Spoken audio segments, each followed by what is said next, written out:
Komisioni Qendror Zgjedhor ka njoftuar se të njëjtën orë të ditës është certifikimi përfundimtar i rezultateve të zgjedhjeve parlamentare që u mbajtën më 9 shkurt të këtij viti. Lidhur me këtë çështje ka folur një si çështjeve juridike kushtetuese, Blirim Burjani.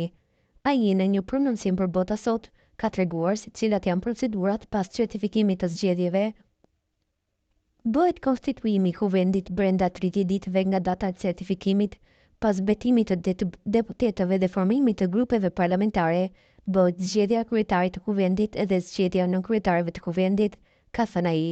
Sipas tij, presidentja e vendit Vjosa Osmani do të kërkojë nga mandatari që në këtë rast partia fituese është Lëvizja Vetëvendosje që të bëhet formimi i qeverisë brenda 15 ditëve.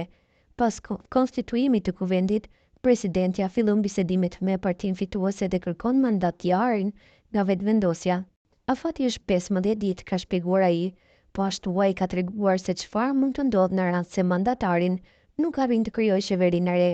Nëse partia fituese nuk arrin të realizojë këtë, atëherë kërkohet një tjetër mandatar në afatin kushtetues prej 10 ditësh, me të njëjtën procedurë, me të njëjtën parti fituese, por me kandidat tjetër.